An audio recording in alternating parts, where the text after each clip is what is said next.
இயேசுவின் நாமத்தினாலே ஒரு பயங்கரமான சக்தி இந்த காலத்தில் பூமியை ஆளப்போகிறது. 7 வருஷம் கொடிய காலம். இந்த 7 வருஷத்தில் 3 வருஷங்கள் அல்லேலூயா உபத்திரவம் இருக்கும். அதுக்கு அடுத்தால மகா உபத்திரவம் இருக்கும். அதற்கு முன்பாக தேவன் கிறிஸ்துவ ஜனங்களை பிரித்து எடுக்க வேண்டியதாக இருக்கிறது. உபத்திரவத்தின் குகை என்று பெயர் அதற்கு. அல்லது இந்த ஜபா கம்பெனிக்கு போனேன். அவங்க இந்த ஈய பாத்திரத்தை செய்கிறத பார்த்தேன். இந்த பழைய ஈய பாத்திரத்தெல்லாம் நம்ம கொடுக்குற பாத்திரத்தெல்லாம் என்ன செய்கிறாங்க தெரியுமா? அவ்வளோத்தையும் உடச்சி போட்டு ஒரு பெரிய சட்டி மாதிரி இருக்குது. சட்டிக்குள்ளே போட்டு கீழே கூட்டிய தீயை வைக்காங்க. தண்ணியாக போயிருது. தண்ணியாக ஈய பாத்திரம் போகிறோம். நான் இப்போ நினச்சேன், இவ்வளோ தீ வைக்கிறாங்க, ஈய பாத்திரம் மாத்திரம் தண்ணியாக போகுது, அந்த சட்டியாக தண்ணியாக போக மாட்டேங்குது. இரும்பு சட்டிலாம் வைக்காங்க. உடனே அது ஒரு பெரிய நீள ஆப்பம் ஒன்று இருக்குது. அதுட்டு கோரி கொண்டு போய் இன்னொரு இதில் ஊற்றி அதை ஒரு பிளேட் மாதிரி செய்கிறாங்க. பிளேட்டை கொண்டு வந்து தான் ஈய பாத்திரமாக செய்கிறாங்க. நான் ஒரு அந்த என்னது அந்த ரயில்வே கேட்டு கீழ்புறம் ஒரு பெரிய கம்பெனியில் போய் ஜெர்மனை கூப்பிட்டது அந்த மேஸ்திரியாக இருக்கிற பையன். உள்ளே போய் ஜோம் பண்ண போனால் ஒவ்வொரு இதுலேயும் கை வச்சு ஜோம் பண்ணுங்க பிரதர், நாங்கள் அடுத்தால நான் அந்த கம்பெனியை நடத்த போகிறேன், அதனால் ஜோம் பண்ணுங்க பிரதர் அப்படின்ட்டார். நான் ஒவ்வொரு இதாக ஜோம் பண்ணின்னு ஒவ்வொரு காரியங்களாக சொன்னார். இது இப்படி செய்கிறாங்க, இது இப்படி செய்கிறாங்க, இது மார்க்கெட்டிங் இவ்வளவு இருக்குது, இவ்வளவு இருக்குன்னு. நமக்கு அந்த கதையெல்லாம் தெரியாத, என்ன தெரிஞ்சாலும் சரின்னு சொல்லிட்டு வந்தேன். அல்லேலூயா. அவருக்கு அந்த நேரத்தில் கொடுக்குறதுக்கு ஒன்றும் இல்லை, ஒரு சட்டியை தூக்கி கொடுத்துட்டாரு. ஜோம் பண்ணி இதை வச்சுருங்க காணிக்க. எனக்கு பெரிய காரியம் சட்டி பேர் கொடுத்தது பெருசு இல்லை, நான் அந்த சட்டியை அங்கேருந்து தூக்கிட்டு வரணுமே. ஒரு பையில் இருந்தனாலும் பரவாயில்ல, ஒரு சட்டியை தூக்கி கையில் விட்டுட்டார். அப்போ பைக்கெல்லாம் கிடையாது. உடனே அந்த சைடு ஒரு கூடை அந்த பழைய கூடையும் வச்சுக்கிட்டு அந்த சைடு சட்டியை தூக்கிட்டு வந்தேன். அல்லேலூயா. இந்த நல்ல கவனிக்க, கர்த்தருடைய பரிசுத்த நாமத்துக்கு ஸ்தோத்திரம். இது கடைசி காலம். ஏன்னு கேட்டால் தேவன் அல்லேலூயா சுத்திகரிப்பின் காரியங்களை நடத்துவார். என்ன சுத்திகரிப்புனா, கிறிஸ்துவன் சுத்தமாக இருந்தால் மட்டும்தான் தேசம் பாதுகாக்கப்படும். கிறிஸ்துவன் நீங்கள் சுத்தமாக இருந்தால் மட்டும்தான் உங்கள் குடும்பம் பாதுகாக்கப்படும். நீங்கள் தேவனை அறிந்தால் மட்டும்தான் உங்கள் குடும்பம் சாபத்தின் பிடியிலிருந்து விடுதலையாகி பிசாசின் போராட்டத்துக்கு உட்படாமல் நீங்கள் உங்கள் குடும்பம் நல்லா இருக்கும். அதனால் உலகத்தை சந்திக்க தேவன் கிறிஸ்துவ ஜனங்களை முதல்ல சீர்படுத்த போகிறார். அல்லேலூயா.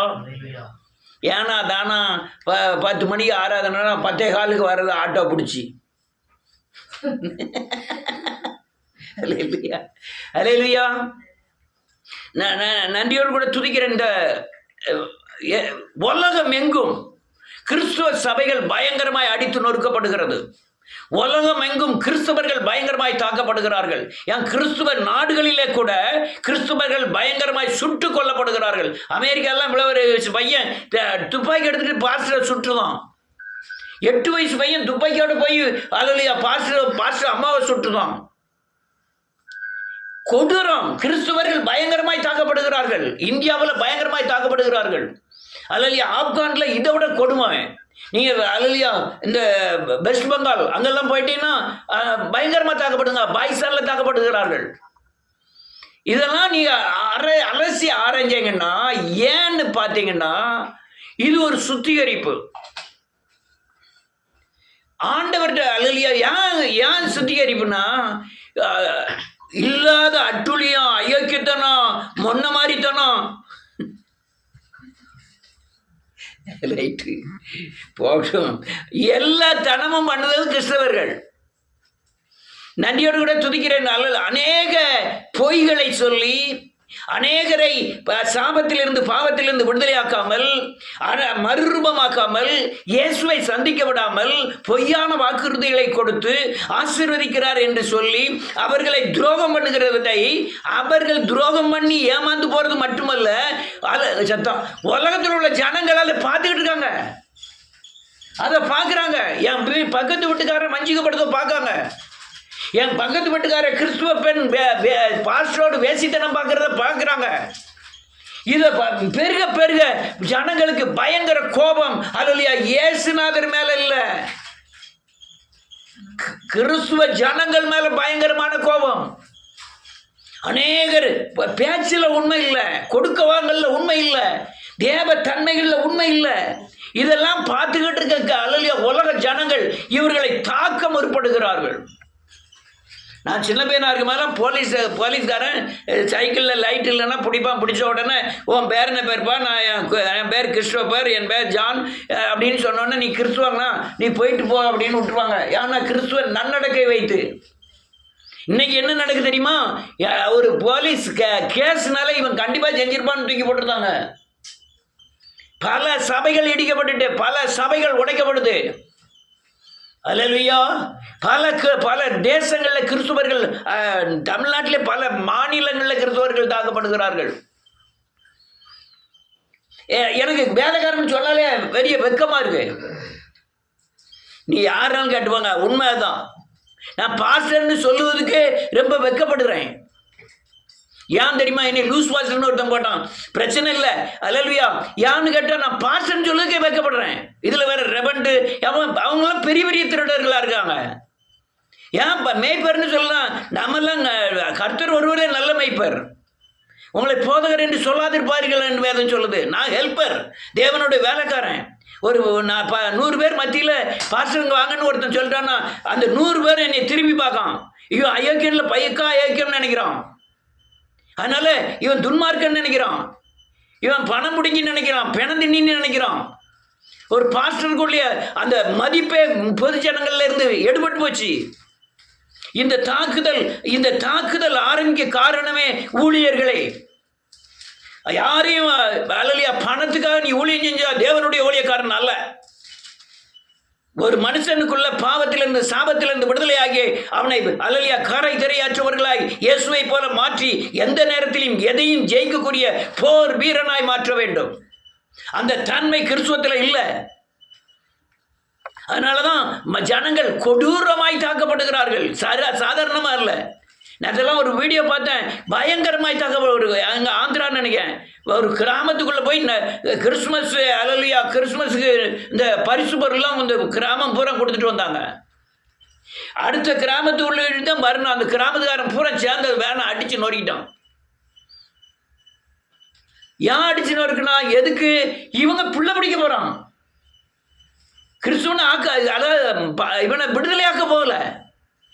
நம்ம சபைக்கு ஒரு 10 பேர் 5 பேர் அம்பிட்டுற மாட்டாங்களான்னு போகிறோம். அவனை பிடிச்சிட்டு வந்து அவன் காலை நொடிச்சு கையை நொடிச்சு கண்ணை பார்க்க விடாம ஆக்கி இவனுடைய பிடியில் வச்சுக்கிட்டு உட்காரி எந்திரின்னு சொல்லி அவனை பாடாப்படுத்துவதுக்கு தான் இந்த ஆட்களை சேர்க்கிறார்கள். அத்தனை சபைகளில் அல்லேலூயா யார் சாபத்திலிருந்து விடுதலையாக இருக்க? சாபத்தைன்னு சொன்னாலே தப்புன்னு பேசலாம். அல்லேலூயா மனம் திரும்புதல் எல்லாம் இயேசுநாதர் இல்லை, ஏற்கனவே எல்லாத்தையும் சிலுவையில் அடித்து முடிச்சிட்டாரு. நமக்கு சாபம் இல்லை, பாவம் இல்லை, அதனால நாங்கள் எப்படினாலும் வாழலாங்கிற நிலைமைக்கு வந்துட்டாங்க. குற்ற உணர்வு தவறுன்னு பேசுகிறாங்க அநேகர். அப்போஸ்தலர்களில் நீங்கள் எடுத்துக்கிட்டீங்கன்னா இயேசுவே கிறிஸ்து என்று பிரசங்கிக்கிறதுனா அவங்க அந்த அநேகருக்கு பரிசேருக்கும் சதேசேருக்கும் ஆசோரியருக்கும் விரோதமாக இருந்தது. அவர்கள் தான் இந்த பவுல் பேதுரு பர்னபா இந்த ஊழியர்கள்லாம் ஒடிச்சு சிலுவையில் ஆலயத்தில் சவுக்கால் அடித்தது கூட அவங்க தான். காரியம் என்னன்னா இயேசு தான் சிலுவையில் அறையப்பட்டார், கிறிஸ்துவாய் வெளிப்பட்டார் அப்படிங்கிற சொல்றதுக்கு தான் விரோதமாக எழுப்பினார்கள். ஏன்னா அவ்வளவு பேய்கள். சிலுவை உபதேசம் இல்லாத எந்த காரியங்களும் அல்லேலூயா தேவனுடைய ராஜ்யத்துக்கு உட்படுவதில்லை. அநேகருக்கு சிலுவைக்கு விரோதமாக எழுதுவதெல்லாம் தேவனுக்கு விரோதமான பகைஞர்கள். வேதம் தெளிவாக சொல்லுது, அல்லேலூயா இயேசுவை கிறிஸ்து என்று அறிவிக்கப்படாவிட்டால் நீ அந்தி கிறிஸ்துவாய் இருப்பாய். மாம்சத்தில் வந்த இயேசு கிறிஸ்துவை அறிக்கப்படாத எந்த ஆவியும் அந்தி கிறிஸ்துவின் ஆவிகள். இயேசுவே அல்லேலூயா பிதா குமாரனை குறித்து அறியாதிருந்தால் அந்தி கிறிஸ்து. நான் சொல்லலை, யோவான் எழுதின சுவிசேஷ நிருபங்களில் இதை குறித்து அதிகமாக எழுதியிருக்கிறார். நீ யோவான் நிருபத்தை போய் வாசிச்சு பாருங்க. அதனால நீ அப்போஸ்தலர்களில் வாசிச்சு பாருங்க, எல்லாத்துக்குமே இயேசுவை கிறிஸ்து என்று நிரூபித்தார்கள். நீ பவுல் எழுதின அநேக நிருபங்களை எடுத்து பாருங்க, சிலுவை குறித்து எல்லா உபதேசமே சிலுவை உபதேசங்கள் தான். ஒரு உபதேசமாக சிலுவையை குறித்து மாற்றுகிறதான உபதேசங்களே இல்லை. அதனால தான் இந்த நாளில் பயங்கரமாய் சபைகள் தாக்கப்படுகிறது. இது ஒரு பயங்கர லூசிபரின் ஆவி. வானத்தை ஆளுகிற லூசிபர் சமுத்திரத்தை ஆளுகிறான் சொல்லுது. சமுத்திரத்தில் இருந்த லிபியத்தான் என்னும் கோணலான வலு சர்ப்பத்தை வெட்டி போட்டார்னு எழுதியிருக்கிற ஏசாயா 27:1 எழுதியிருக்கிற அந்த வலு சர்ப்பத்தின் தன்மை தான் இந்த உலகம் முழுவதும் கிறிஸ்துவுக்கு விரோதமாய் இருக்கிற சக்திகள். நல்ல கடுகளுங்க இவ்வளவு பேர் இருக்காங்க. அல்லையா, கிறிஸ்துவர்களுக்கு மட்டுமல்ல, எல்லா மனிதனாய் பிறந்த எல்லார் மேலும் கண்ணியை போல வரும்னு வேதம் சொல்லுகிறது. ஆனால் கிறிஸ்துவர்களுக்கு பயங்கரமான நெருக்கம் இருக்கிறது. இயேசுவை பைபிள வாயில சோத்திரம், கண்ணில் இச்சைகள், அல்லையா, நடைகளிலே தாழ்மை, ஆனால் மனதிலே பெருமை, அலங்கோலமான வஸ்திரங்கள், இச்சிக்கக்கூடிய வஸ்திரங்கள், அல்லையா, மாறுபாடான உபதேசங்கள், இதெல்லாம் பயங்கரமான தாக்குதலுக்கு உட்படும். அல்லையா, பலாயிரம் வருஷங்களுக்கு முன்பாகவே இந்த அல்லையா நன்றியோடு ஆசாப்பு சங்கீதத்தில் எழுதி வைக்கிறாரு. என்ன காரியம் நடக்க போகுதுங்கிறத பலாயிரம் வருடத்துக்கு முன்பு தாவீதின் காலத்தில் எழுதி வைக்கிறாரு. வரப்போகிற சபையில இந்த காரியம் நடக்கும்ங்கிறத தெளிவா எழுதியிருக்கிறார் இந்த சங்கீதத்தை. நீங்க யாருனாலும் வாசிச்சு பாருங்க. சங்கீதத்தின் புத்தகம் 74வது சங்கீதத்தை பூர்ணமாய் வாசிச்சு பார்த்தீங்கன்னா இந்த வலு சர்ப்பத்தின் கிரியை எப்படி இருக்கும்னு எழுதப்பட்டிருக்கிறது. எனக்கு பெரிய ஆத்தாமையா இருக்கு. ஒரு கிறிஸ்துவனை பார்த்து 20 வருஷம் 30 வருஷம் இயேசுவே தெரியல. சத்தியத்தை அவன் சொல்றான், கர்த்தர் என்னை விட்டு விலகுவதும் இல்லை, கைவிடுவதும் இல்லை, கர்த்தர் என் மேய்ப்பராக இருக்கிறார். இந்த ஆசீர்வாதமான வசனங்களே சொல்லி நினைச்சுக்கிட்டு இருக்கான். அவனுடைய கண் பகிரங்கமாய் குருடாக்கப்பட்டிருக்கிறது. நான் இந்த நிலைமையில இருக்கணும், வேதம் இந்த நிலைமையை எழுதிருக்கு, நான் அந்த நிலைமைக்கு போகலையேங்கிற வருத்தம் அவனுக்குள்ள இருக்கணும். நான் பொய்யில இருக்கிறேன், வேதம் சொல்றது உண்மையை பேசணும்னு, நான் அது இல்லைன்னா தண்டிக்கப்படுவேங்கிறத போதிக்கப்படலை. அதனால அநேக கிறிஸ்துவர்கள், கண் தெரியாத குருடர்கள், உலகத்தில் தரித்திரராகவும் நெருக்கப்படுகிறவர்களாம் துன்பப்படுகிறவர்களாம் அநேகர் காணப்படுவதை கண்டேன். இல்லையோ, இந்த ஊழியக்காரருக்கு என்னாச்சு கடப்படாங்க பெரிய ஆத்தமாக தான் அதான் பேசிக்கிட்டு இருக்கேன். வாசிப்போம் சங்கீதத்தின் புத்தகம் 2வது வசனத்திலிருந்து நிறைய வசனம் வாசிக்கணும். டக்குன்னு ஒவ்வொரு வசனங்கள் வாசிக்க அடுத்தால போயிடுவோம். பூர்வ காலத்தில் சம்பாதித்த ஒரு சபையை, ஆமென், நீர் மீட்டுக் கொண்ட உமது சுதந்திரமான தேசத்தையும், நீர் வாசமாய் இருந்த சீயோன் பர்வதத்தின் நினைத்தருளும் நெடுங்காலமாக, ஆமென், பாழாய் கிடக்கிற ஸ்தலங்களில் உம்முடைய பாதங்களை எழுந்தருள பண்ணும் பரிசுத்த ஸ்தலத்திலே, ஆமென், சத்துரு அனைத்தையும் கெடுத்து போட்டோம். 100 வருஷ சபைகள், 50 வருஷ சபைகள், 30 வருஷ சபைகள், தரை மட்டும் கட்டடமா இருக்கு, ஆளா இருக்கான். ஆனா ஆள் இடிஞ்சு கிடக்கும். நான் சொல்ற கருத்து புரியுதா? சபை அலங்காரம் தான். மக்கள் கார்ல தான் வரோம். ஆனா ஜனங்கள் இடிஞ்சு கிடக்குறாங்க, பாழாய் போயிட்டாங்க. பணம் இருக்கு, நிம்மதி இல்லை, சமாதானம் இல்லை. ஐயா, இப்ப எழுப்புதல நீ என்ன செஞ்சியான்னு கேட்கலாம். ஒவ்வொருவரையும் பாவம் குள்ள நடத்தி இருக்கிறேன். ஒவ்வொரு சாபத்தை குறித்து அதிகமான காரியங்களை போதித்து இருக்கிறேன். எது எப்படி போனாலும் சரி, அவங்கள கஞ்சி இல்லைனாலும் சமாதானமாக இருப்பார்கள். இந்த ரத்தம் அவன் மேல் தெளிக்கப்படும். ஒருவேளை அவன் பாவத்தை வேசித்தனம் பண்ணினாலும் கூட அது தவறு என்று உணர்த்தப்பட்டு அவன் மனம் திரும்ப தேவனுடைய பாதுகாப்புக்குள்ள வந்துடுவான். அந்த போதனையை போதித்திருக்கிறேன். யாரும் இல்லைன்னு சொல்ல முடியாது. இன்னைக்கு நீங்க அல்லலியா போகலாம், ஒரு நாள் பாவம் செய்யலாம், தேவனை விட்டு விலகலாம், அங்க போய் குத்தும் உங்களுக்கு. இந்த தவறு, இந்த என் பிள்ளையின் மரணம், அல்லலியா என்னுடைய லாஸ், எனக்கு இருக்கிற நோய், நான் செய்த இந்த வேசித்தனத்தினால வந்ததுங்கிறத போதித்திருக்கிறேன். அதனால டக்குன்னு நீங்க மனம் திரும்பின மறு நிமிஷமே உங்களுக்கு விடுதலை ஆகிரும். அப்படி இருந்த சபைகள் இன்னைக்கு பாழாய் போயிட்டு சர்ச்சுக்குள்ள துப்பாக்கி வச்சு சுடக்கூடிய அளவில், அல்லையா ஐயர் மேலேயே கயிறை போட்டு இழுக்கக்கூடிய அளவில், ஒருத்தருக்கு ஒருத்தர் கட்டி பிறகு சண்டை போடுற அளவில் இன்னைக்கு சர்ச்சுகள் மாறிட்டு துரோகம், தேவ துரோகம். அல்லையா 4வது வசனம் வாசிப்போம். ஆலயங்களுக்குள்ளே, ஆமென், எச்சித்து கொடிகளை அடையாளங்களாக நாட்டுகிறார். ஆமென். இப்ப வெள்ளை கொடி பறந்த இடத்துல கருப்பு கொடி பறக்கு. அல்லையா சமாதானம் இருந்த இடத்துல அல்லையா கோபம் இருக்கு, அகந்தை இருக்கு, பெருமை இருக்கு, நான் பெரியவன் நீ பெரியவன் சண்டை இருக்கு. அவன் கருப்பு கொடிய நாட்டுதான். வெள்ளக்கொடி நாட்டு சமாதானத்தின் தேவன் வெள்ளக்கொடியை நாட்டுகிறவர். இன்னைக்கு என்ன கொடி நாட்டப்பட்டிருக்கிறது? அநேக நேரம் நினைப்பேன், ஒரு பாஸ்டர் ஐக்கியம் கிடையாது, ஒரு விசுவாசிக்கு ஒரு விசுவாசி ஐக்கியம் கிடையாது.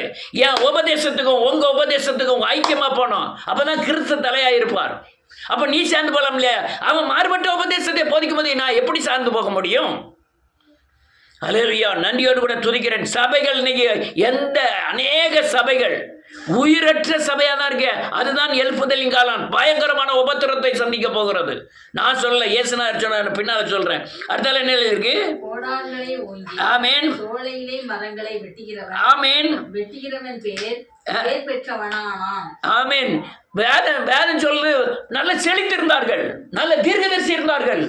இவர்களெல்லாம் சோலை போல சபையை காத்தார்கள். சபையை கொடுத்து ஒரு தீர்க்கதரிசியை பார்க்க முடியவில்லை. யாருன்னா புதிய ஏற்பாடுல எல்லாரும் மேலே ஆவியானவர் இருக்கிறார். ஆனா ஒரு தீர்க்கதரிசி நாளைக்கு வர, நான் இப்போ பாரத்தோட பேசுறதெல்லாம் தீர்க்க தரிசனத்தில் அடங்கும். அல்லேலூயா. ஒரு தீர்க்கதரிசியாது ஐயா சபை இப்படி போகுதே அப்படிங்கிற பாரப்படுகிற ஒரே ஒரு ஆளை நீங்க பார்க்கவே முடியல. அல்லேலூயா. அவன் இதேமே ஜெபம் பண்ண, ஆண்டவரே என் கண்ணீரும் என் தலை தண்ணீருமாய் மாறினால் நலமாய் இருக்கும் என்று சொன்னான். அல்லேலூயா. கண்ணீரை ஊற்றி விட்டான். அல்லேலூயா. அந்த அளவுக்கு ஏசாயா, அல்லேலூயா, ஏசாயா உன்னதம் உயரமான சிங்காசனத்தில் வீட்டிருக்கிற தேவனை பார்த்தான். உதடுகளினாலே அக்கினி தலையில எடுத்து நாவை உதடுகளை சுட்டார் தேவன். அது அப்போ நான் யாரை நான் அனுப்புவேன், யார் என் காரியமாய் போவா என்று கதறுகிற சத்தத்தை கேட்டான். நான் போராண்டவர் என்று சொன்னான். இன்னைக்கு அந்த தீர்க்க தரிசனங்கள்லாம் எங்கே? ஒரே உன்னை ஆசீர்வதிப்பார், உங்க பணமும் நீங்களும் நாசமா போகக்கூடாது. அல்லேலூயா.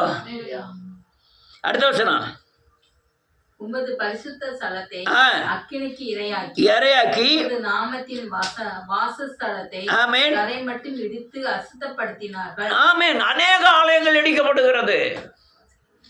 அநேக ஆலயங்கள் இங்க மட்டுமில்ல, அமெரிக்காவிலே இடிக்கப்படுகிறது. இங்க மட்டுமில்ல, இங்கிலாந்துல இடிக்கப்படுகிறது. அந்த கிறிஸ்துவ நாடுகள் யூரோப்பால இடிக்கப்படுகிறது, ஸ்பெயின்ல இடிக்கப்படுகிறது. ஏன் இடிக்கப்படுகிறது? சபைகள் அல்லேலூயா தரைமட்டமாக்கப்படுகிறது. இது இந்து நாடு, இந்துக்கள் அதிகமாக இருக்கிற நாடு. இங்கே இடிக்க பற்றி இது காரணம், அவங்க வேற தெய்வம், இது வேற தெய்வம், இடிக்க தான் செய்வாங்க. ஆனால் கிறிஸ்துவ நாடுகளில் இடிக்கப்படுகிறது, இஸ்லாமிய நாடுகளில் இடிக்கப்படுகிறது. பங்களாதேஷில் போன வாரம்லாம் ஏகப்பட்ட கிறிஸ்துவர்களையும் இந்துக்களையும் பயங்கரமான தடை. ஆனால் அவங்க அங்கே பிறந்தவர்கள், அங்கே உள்ள இந்துக்கள் அங்கே பிறந்தவர்கள். யாரு இப்போ இந்துக்கள் வந்து கிறிஸ்துவர்கள் அடிச்சா கிறிஸ்துவ நாட்டில் இந்துக்களை அடிப்பாங்கன்னு யாரும் கவலைப்பட போறதில்ல. கிறிஸ்துவ நாட்டில் அல்லையா இந்துக்களை அடிக்கிறோமா, நம்ம இந்துக்கள் நாட்டில் கிறிஸ்துவம் இருக்கனால அவங்க அடிப்பாங்கன்னு யாரும் நினைக்கிறது இல்லை. அல்லேலூயா. பயங்கர தாக்குதல் தரமட்டமாக ஆக்கப்படுகிறது. அநேக சபைகள் இந்தியாவில் 3500 சபைகள் தரைமட்டமாக்கப்பட்டது. இன்னும் ஆக்கப்படும். அடுத்த என்ன எழுதிருக்கு? அவர்கள் சித்திரவேலைகள் முழுவதையும் மாட்சிகளாலும் சம்பத்திகளாலும் தகர்த்து போடுகிறார்கள். உங்கள் பரிசுத்த ஸ்தலத்தை அக்கினிக்கு இரையாக்கி உமது நாமத்தின் வாசலத்தை தரைமட்டும் இடித்து அசுத்தப்படுத்தினார்கள். அவர்களை ஏகமாய் நிர்த்துளியாக்குவோம் என்று தங்கள் இதயத்தில் சொல்லி தேசத்துல ஆலயங்களால் சுட்டரித்து போட்டார்கள். ஆமென். அவங்களெல்லாம் நிர்த்துளியாக்குவோம் அப்படின்னு தேசத்தின் ஆலயங்கள் எல்லாம் சுட்டு போட்டார்கள். அதுல இன்னொன்று என்ன தெரியுமா? நேரம் 18 நிமிஷம் ஆயிட்டு. இயேசுவின் நாமத்தினால இன்னொன்று என்ன தெரியுமா? நீங்கள் ஒரு கண்ணத்தில் இருந்தால் மறுகண்ணத்தை காட்டு. அவங்க அடிச்சா நீ பேசக்கூடாது, உங்களை துன்பப்படுத்துறவங்க ஜெபம் பண்ணுங்கள். இதெல்லாம் பயங்கரமான தேவனுக்கு விரோதமான அல்லேலூயா மனுஷனுக்கு விரோதமான அல்லேலூயா வார்த்தைகள் மாதிரி தோணலாம். நீங்க உருவாக்கப்பட்டு அந்த தேவ சத்தியத்தில் நடந்தாதான் உங்களுக்கு பாதுகாப்பு. நடக்கக்கூடிய ஆளை உருவாக்கி இருக்கோமா? அது இல்லை. நீங்க என்னைக்கு முடிவெடுத்து யுத்தத்துக்கு ஆயத்தமாகிறீங்களோ தேவன் யுத்தம் பண்ணதை விட்டுருவாரு. நீங்க சும்மா இருந்தா அவரு யுத்தம் பண்ணுவார். நீங்க யுத்தத்துக்கு உங்க வீட்டு பிரச்சனையில சரி, நீங்க என்னைக்கு முயற்சி பண்ணி ஒரு காரியத்தில் இறங்க ஆரம்பிச்சிட்டீங்களா அவர் நிப்பாட்டிடுவாரு. ஆனால் தேவன் அர்ப்பணிச்சுட்டு நீங்க இருந்தீங்கன்னா அவர் யுத்தம் செய்வார், நீங்கள் சும்மா இருப்பீர்கள். இன்னைக்கு பிரச்சனை ஓவர் பிரச்சனையா மாறிட்டு வருது. ஆலயங்கள்லாம் பயங்கரமாக இடிக்கப்படுது. அநேக ஊழியர்லாம் எழும்புறதே இல்லை. அடுத்தால என்ன இருக்கு? எங்களுக்கு இருந்த அடையாளங்களை காணோம், ஆனோ தீர்க்கதரிசியும் இல்லை, இது எதுவரைக்கும் என்று அறிகிறவனும் என்னிடத்தில் இல்லை. எது வரைக்கும்னு தெரியல. ஒவ்வொரு கிறிஸ்தவனும் உயிரை கையில் பிடிச்சிட்டு இருக்கான்.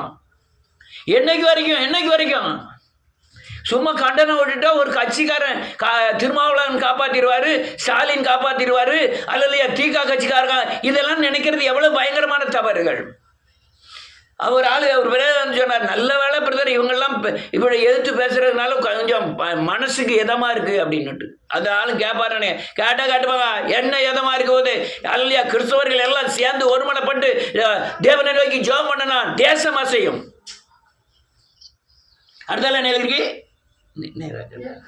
தேவனே எதுவரைக்கும் சத்துரு நிந்திப்பான், ஆமென், பகைவன் உமது நாமத்தை எப்பொழுது தூஷிப்பானோ உமது வலதுகரத்தை ஏன் முடக்கிக் கொள்கிறேன், அதை உமது மடியிலிருந்து எடுத்து ஓங்கி நிர்மலமாக்கும், பூமியின் நடுவில் ரட்சிப்பு இல்லை, ஆமென், ரட்சிப்புகளை செய்து வருகிற தேவன், ஆமென், பூர்வகாலம் முதல் என்னுடைய ராஜா, ஆமென். இது அங்கலாய்ப்பு, அவன் அங்கலாய்த்து சொல்லலாம், இப்படிலாம் செய்யறாங்களே என்னையா ஆண்டவரே, நான் நிந்திக்கப்படுகிறேன். எது வரைக்கும்? ஒரு தீர்க்கதரிசி இல்லை, ஒரு பாதுகாப்பு இல்லை, நான் இந்த பூமியில் வாழ்ந்துகிட்டு இருக்கேன். ரோட்டில் போனால் நம்மளை அடித்தா கூட யாரும் கேட்கறது இல்லை. இவன் செஞ்சிருப்பான்னு சொல்லக்கூடிய கலவரம் தான் இருக்கு. நீங்கள் போகிறதுக்கு முந்தைய தேவன் உங்களை குறித்து பேசணும். எதிர்த்தால் வாரவன்ட்ட இவன் தேவன் மனுஷன் பேசணும். அந்த தன்மை இல்லை. அல்லேலூயா. அடுத்தால இதுக்கு காரணம் யாரும் பாருங்க. அடுத்தால 13:14 ஆமென், ஆமென். அவன் பாதம் இதை பூரா செய்கிற சக்தி அது தெரியுமா? லூசிபர். ஒன்று வானத்தில் இருக்கான், ஒன்று சமுத்திரத்தில் இருக்கான். லீபியத்தான் எனும் கோணலான வலு சர்ப்பம் இது சமுத்திரத்துக்குள்ள இருந்து அல்லையா இந்த காரியங்களை பூரா செய்யறான். அவனுக்கு தெரியும் எல்லாரும் கிறிஸ்துவர்கள் ஆயிடுவாங்கன்னு தெரியும். அதுக்கு முந்தி 7 வருஷம் அரசாட்சிக்கு அவன் ஆட்களை சேர்க்கிறான். யாரும் மாட்டிக்கிட்டாதீங்க, யாருமே மாட்டிக்கிட்டாதீங்க. ஐயா நான் இந்துவா போனேன்னா அல்லையா முஸ்லீம் ஆயிட்டோம்னா பாதுகா இல்லை. பூமியில் உள்ள எல்லா ஜனங்களுக்கும் அது கண்ணியை போல வரும். ஆண்டவர் அழகா சொன்னாரு. அடுத்த வருஷம் 14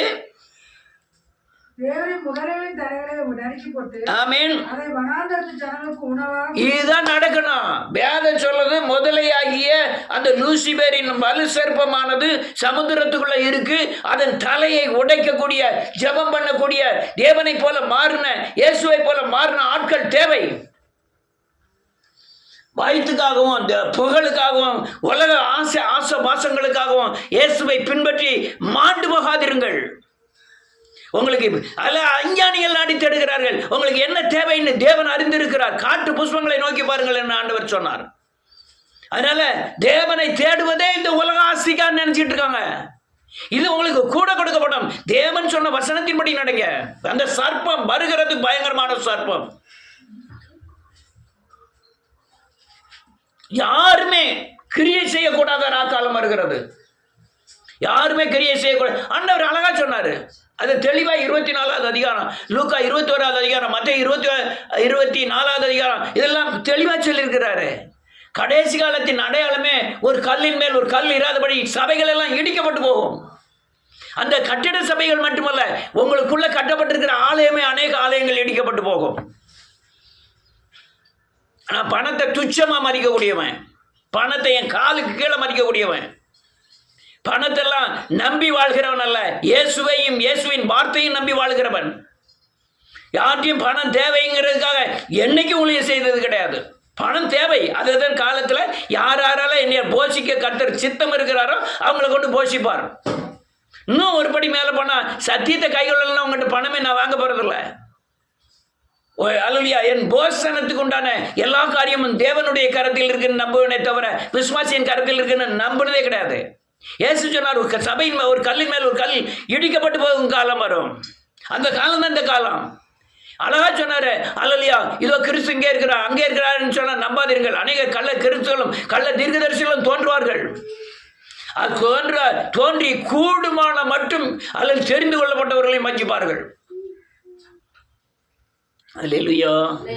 அநேகர் வஞ்சிக்கப்படுதாங்க. அநேகர் பலசாலிகள், பெரிய பெரிய ஆலயத்தை கட்டினவர்கள், 1000 பேரை ரட்சிப்பிலை நடத்தினவர்கள் வீழ்ச்சி அடைகிறார்கள்.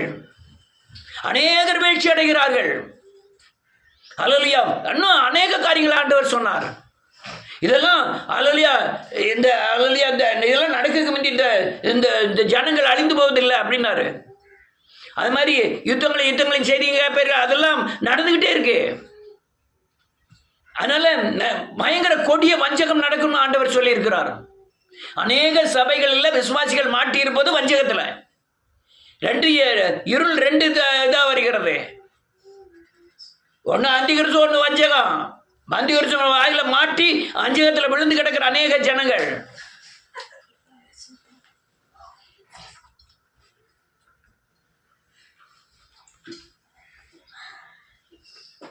அல்லேலூயா. பயங்கர வஞ்சகம், பயங்கர வஞ்சகம். அல்லேலூயா. நல்ல கேளுங்க. ஆண்டவர் சொன்னாரு, நீங்க இவைகளுக்கெல்லாம் தப்பணும்னா பெரும் திண்டியினாலும் பீதியினாலும் அல்லேலூயா லௌகீக கவலையினாலும் உங்கள் இருதயம் பாரமடையாதபடி எச்சரிக்கையா இருங்கள். இவைகளெல்லாம் நிறைவேற வேண்டியதே. இது அந்த காலங்கள் எல்லாம் நிறைவேற வேண்டியதே. எழுதியிருக்கிற யாவும் நிறைவேற வேண்டியதே. இதெல்லாம் எழுதியிருக்கிற காரியங்கள் நிறைவேறும். சங்கீதக்காரன் 74 சங்கீதத்தில் எழுதி வச்சுட்டான். இப்ப நடக்கக்கூடிய காரியத்தை பல ஆயிரம் வருஷத்துக்கு முந்தையே அவன் தரிசனத்தில் எழுதி வைக்கலாம். சபைகள் எல்லாம் இப்படி இடிக்கப்படும். எதனால் இடிக்கப்படுகிறது, எந்த ஆவி வந்து இடிக்கிறது, எல்லாத்தையும் எழுதி வைக்கிறான். ஹல்லேலூயா. வாசிய 74 சங்கீதம் நீங்க வீட்டில் போய் வாசிக்க. இன்னைக்கு நடக்கிற காரியத்தை பல ஆயிரம் வருஷத்துக்கு முந்தைய எழுதி வைத்திருக்கிறான். அதனால இயேசு பல காரியங்களை சொன்னார். உங்களை சவுக்கால் அடிப்பார்கள், ஒரு சிலரை கொலை செய்வார்கள். ஆனால் நீங்க சரியானவர்களாக இருந்தால் அது சாட்சியாய் மாறும். அநேகர் மீட்கப்படுவார்கள் அப்படின்னு வேதம் சொல்லுகிறது. இதோ கிறிஸ்து இங்கே இருக்கிற அங்கே இருக்க போகாதீர்கள் சொல்ல, நீ போய் சாஞ்சி விழுந்து சாகிறார்கள். அநேக சுவிசேஷத்தில் பார்க்க 4000 பேர் 5000 பேர் கூட்டி வச்சு கர்த்தர் உன்னை பாலாக்காமல் தலையாக்குவார், கீழாக்காமல் மேலா துரோகி, தேவ துரோகி. அதுக்காக இயேசுநாதர் அழைக்கல. 5000 10,000 பேரை கூட்டி வச்சுட்டு கர்த்தர் ஆசீர்வதிக்கிறான்னு சொல்லி பேசுறான்னு முறைக்கு நீ மனம் திரும்பன்னு பேசிக்கிட்டாங்க. பேசுறான்னு முறைக்கு பாவ மன்னிப்பு குறித்து பேசிக்கிட்டாங்க. பேசுறான்னு முறைக்கு பெரிய கண்டிஷனாக பேசுகிற மாதிரி பேசுகிறாங்களே தவிர கிரியைகளில் எந்த விசுவாசியாதி பாவத்துக்கு அல்லையா மனஸ்தாபப்பட்டு திரும்பி இயேசுவை போல மாறி பிசாசை ஜெயிக்கணும்னு யாரும் நினைக்கிறாங்களா? ஆனால் பேச்சு கர்த்தர் உன்னை தண்டிப்பார், உன்னை அப்படி ஆக்குவார், எப்படி என்ன ஆக்குதாருனாலும் ரிசல்ட் என்னையா? மார்பிள் அடித்து கொண்டு மனம் திரும்ப வேண்டும். நீ அதை லூக்கால வாசிக்கலாம். மார்பிள் அடிச்சுக்கிட்டு மனம் திரும்ப பரிசேயன் அப்படி தன்மைக்கு கொண்டு வரணுமே. சுவிசேஷர்கள் சபையை கட்டணுமே. சபையை குறித்த பாரம் என்னை அழுத்துகிறதுன்னு பவுல் எழுதுகிறார். ஒவ்வொரு சபையும் கட்டுகிறார், ஆலோசனை சொல்லுகிறார், நிருபங்களை இங்க இருந்துட்டு கொரிந்தியருக்கு எழுதுறாரு. சிறைச்சாலையிலிருந்து கொரிந்தியர் சபைக்கு எழுதுகிறதாவது, பிலிப்பியர் சபைக்கு எழுதுகிறதாவது எழுதுறாரு. இன்னைக்கு எந்த சுவிசேஷர் அப்படி எழுதுறாங்க? எந்த சுவிசேஷர் சபையை கட்டுவதற்காக முயற்சி பண்றாங்க? ஐயா, நீ போலீஸ் ஸ்டேஷன் போக வேண்டாம், நீ கோர்ட்டில் போய் ரூபா கட்டி வாதாட வேண்டாம். தேவனோடு வாதாடுவதற்குண்டான அல்லது தன் குறைகளை சொல்வதற்குண்டான ஆட்களை எங்கே எழுப்பி இருக்கிற? 4 பேரை எழுப்பி அல்லையா நான் ஆர்சி ஓசி பூசி எல்லாத்தையும் சபட்டுக்கு மேரிக்கு அல்லையா அடிச்சு நொறுக்கி நாம் எல்லாரும் கிறிஸ்துவின் சரீரம் என்று உருவாக்க முடியுமா? அவன் தானே சுவிசேஷகன். நம்ம எல்லாரும் இயேசுவின் சரீரம். நம்ம எல்லாரும் ஒருமனப்பட்டு ஜெபம் பண்ணுவோம், வேத வசனத்தின்படி நடப்போம், பாவ மன்னிப்பு நிச்சயத்தை பெறுவோம் அப்படின்னு கரைதிரையற்றவர்களாக நிறுத்தினா தானே நாம ஜெபத்துக்கு பதில் கிடைக்கும். யார் செய்கிறா? நீ உங்க பணம் சேர்த்து ஒரு பிரயோஜனம். ஒரு 4000 பேர் 5000 பேர் வந்தான். ஒருத்தன் 10 ரூபா போட்டாலும் பைத்தட்டு 50,000 ரூபாய் ஆச்சு. அந்த ரூபாயை கொண்டு போய் என்ன செய்ய போறீங்க? ரூபாயெல்லாம் சாப்பிட முடியாது. இப்ப தேவ துரோகிகள். என் மனுஷகுமாருக்கு தலை சாய்க்க இடமில்லைன்னு ஆண்டவர் சொன்னாரு. மனுஷகுமாருக்கு அவருக்கு வரி கட்டுறது கூட ஒரு மீன் வாயில போய் வெள்ளி காசை எடுத்து தான் கட்ட வேண்டியதா இருக்கு. எனக்கு பயங்கரமான பாரத்தினால இதெல்லாம் பேசிக்கிட்டு இருக்கேன். அந்த இந்த வடநாட்டில் உடைக்கப்படுகிற சபை நாளைக்கு உங்க சபை உடைக்கப்படுகிற நாள் பெரிய நேரம்லாம் கிடையாது. தேவன் நினைத்தார்னா ராத்திரியே எல்லா சபைகளும் துண்டு துண்டா போயிடும். இன்னைக்கு அப்படிதான் ஆக போகுது. நீ ஆலயம் உள்ள கட்டி எழுப்பு, அந்த ஆலயம் நிற்கும். மனுஷனுக்குள்ள ஆலயம் கட்டப்படலைன்னா வெளியே கட்டின எந்த ஆலயமும் நிற்காது.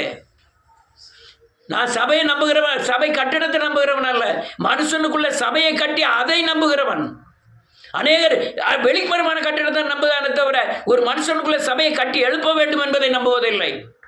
ஆழமாய் தோண்டி அஸ்திபாரம் கண்மலையின் மேல் போட்டிருக்கிறேன், ஒவ்வொருவரும் அசைய முடியாத அந்த அளவுக்கு, எந்த பெருவெள்ளம் வந்தாலும் எந்த புயல் வந்தாலும் அசைய முடியாத அளவுக்கு மனம் திரும்புதல் இயேசுவின் இரத்தத்தினாலே கட்டப்பட்ட சபைகள் ஒவ்வொரு மனிதனுக்குள்ளும். பயங்கர கொடூர காலம். அழகா சொன்னாரு, நீங்கள்லாம் இவைகளுக்கெல்லாம் தப்பணும். இது மனுஷன் மேல ஒரு கண்ணியை போல வரும். ஏன்னா இது தீர்க்கதரிசிகள் சொன்ன யாவும் நிறைவேறும் காலங்கள். இது நிறைவேற போகுது. தேவன் சுத்திகரிக்க போறாரு. நீங்க மனம் திரும்பி தேவனுடைய நாமத்தை மகிமைப்படுத்தி ஜெபம் பண்ணி அல்லேலூயா தொடர்ச்சியான ஜெபங்கள் தேவை.